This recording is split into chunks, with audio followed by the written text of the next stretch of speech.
from the Loft 100 studios in sunny San Diego, California. Big Biz Show's on the air. Great to have you along today. Sully here, Costa there. Hello. The Day Trader Quattro in studio. Our studio audience, no, not today. Soon. There's one. Great to have you along today. Nationwide, coast to coast, 110 million broadcast television homes, 150 radio stations in 175 countries. Thanks to BizTV, Biz Talk Radio Network, American Forces Radio Network, iHeartRadio, and the rest of you. Love our Big Biz Show's on the air. Let's get to it. Boom, just like that. Boom. Like that, don't you? Boom. Phil Oldridge is becoming a friend and a mentor to all of us because of what he is doing there as the CEO of Envirotech Vehicles. They are publicly traded under the stock symbol EVTV, heavy-duty electric vehicles. But we're talking about commercial vehicles here. We're talking about buses. We're talking about delivery vehicles. We're talking about vans. And this company has evolved a ton since the beginning of 2022. And I'm just going to let him take it from there because there's been a lot of exciting stuff. Look no further than their press releases to see what's going on. Phil, great to see you, pal. How are you? I'm doing great. Thank you so much. Good afternoon. How are you guys doing? Good, good. Let's talk about the latest because you are tearing down walls that you said you were going to tear down in the beginning of when we first started talking to you about a month ago. And things are really happening for the company. I'm just going to let you take it away and give us an update. Well, great. Well, I'm calling you today. If my background looks a little weird, I'm in a car. That's good. He's in one of his vehicles. See, that's why it's so silent in there because it's an EV. Continue, sir. It's all good. So I'm actually in Mexico right now, if you could imagine, and I'm meeting with a group of people over here. I've been meeting with them in the last week, and we're very excited because the president of Mexico signed an executive order right before Christmas there that mandated that all vehicles in Mexico be EV by 2040. Wow. And there's a few exceptions on a couple, but it's a massive, massive undertaking. And so we got invited by a couple of one specific governor. I can't share with you who it is at this time, but shortly we'll be able to. And we got invited down, and we've been at the table, and we've been going at things here now for a little while. And so they're looking to us to help them launch and get some manufacturing off the ground on the EV side. So we're very excited about that. And yeah, it's just tremendous. Phil, It's what kind of vehicles are we talking about here? Are we talking about the school bus side? Are we talking about prisoner transport? Are we talking about commercials, just general commercial? What do you think? Can you share? Yeah, yes, and yes on all of the above. So everything that moves, and we haven't had a chance to share with you guys yet, but we will soon. We've EVT on the commercial side now has electric forklifts and electric sweepers. But what's very exciting is we've just announced a product that we've delivered into Europe, and we'll be unveiling it here next month in the U.S., and it's called the EVT Zipper. And it's a small little vehicle that is a multi-functional vehicle. We just finished homologation on it. It serves in both right-hand and left-hand drives, and it's a small little delivery vehicle that you can use for parcel pickup, delivery service, mail stuff, frozen foods, fast food service, something that you would use to run around in the city, hence the name, the EVT Zipper. Mike needs his own. If it's fast food service, just... Yeah, I heard fast food. My ears perked up. Hey, I got a question. You and I have talked about this off the air before, but I think it's time to actually spend a little bit of time on it, and that's your all-electric bus. That is a big product, and you don't see that every day. You see natural gas buses.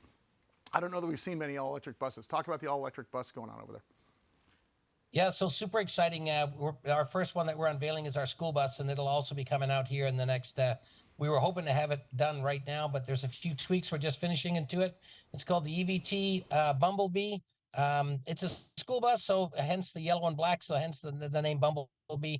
Super excited. It's an 84-passenger school bus, all electric. My goodness. Tremendous traction on that bus. We're very, very excited about that. If you talk about zero emissions, is it the zero emissions that they're seeking in places like Mexico, or is it just the convenience because of gas prices? I mean, there's a profitability function here as well. I mean, look, there's an argument about EVs about the carbon footprint being equal because of the charging stations that are fueled with coal. But at the same time, you got to take the economic thing into consideration, Philip. There's got to be more than just the environment they're looking at. They got to be looking at bottom lines too, because this might be cheaper overall at the end of the day. Correct?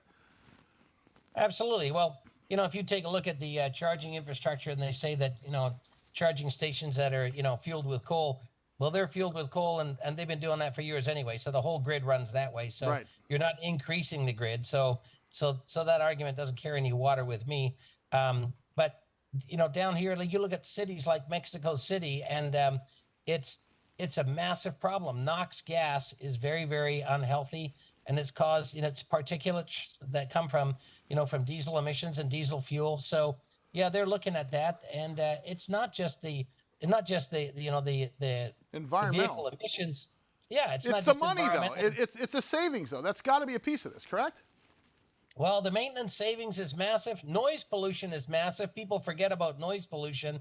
And here's the other thing you don't realize. You take a city, like Los Angeles, or you take a huge city, any big city in North America and down in Mexico and stuff like that. And during the peak days, when you're running around with all of these vehicles and you're trapping all this NOx gas inside the city, by the early afternoon, it creates a layer of smog over the city. Now that smog doesn't allow those gases to trap. So what happens is doesn't allow those gases to escape. So what happens is the core temperature of the city rises. Wow. And you can take a city and raise the core temperature in the city by as much as 2 degrees. So that 2 degrees raise in temperature causes massive consumption of power because AC systems are cycling, all sorts of stuff starts to go in. Wind, as soon as the temperature picks up in the city, the wind rises in the city. When wind rises in the city, more dust pollution, Sure. air pollution, all sorts of stuff happens. AC systems kick into high and overload. So if you can reduce the temperature in the city by getting rid of its NOx gases, not just is it good for the people, but you lower the core temperature in the city, you actually lower the overall cost of the grid itself. Sure. You're dropping all sorts of savings there. Hey, and maintenance savings and stuff are huge. Philip, by the way, Phil Oldridge is his name, CEO of Envirotech Vehicles. They are publicly traded under the stock symbol EVTV. You can go to EVTVUSA.com. Before we get out of here, I know that you serve sort of the last mile solution, in commercial vehicles. Any designs in the future of going into personal vehicles or even fast food vehicles for Mike? Is there any wisdom to get out of the lane that you're currently in? The pizza zipper. Well, the pizza zipper that's a coming, and so, but it still falls under the commercial side for us. And so, I'd love to tell you that we're looking at other things, but the truth of the matter is that we are focused on the commercial side of things, and that's the lane we know. That's the lane we understand. We've invested millions of dollars into that side of it, and so it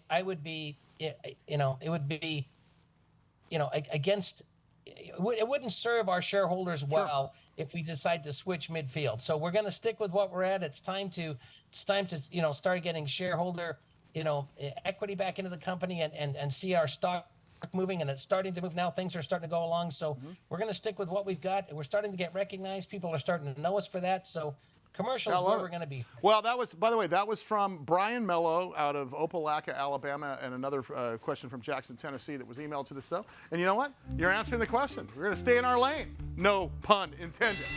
Thank you, Phil. Good luck in Mexico. I'll talk to you soon, pal. We'll talk to you next week. His name, Phil Oldridge. EVTV is their stock symbol, Envirotech Vehicles. Much more Big Biz coming up.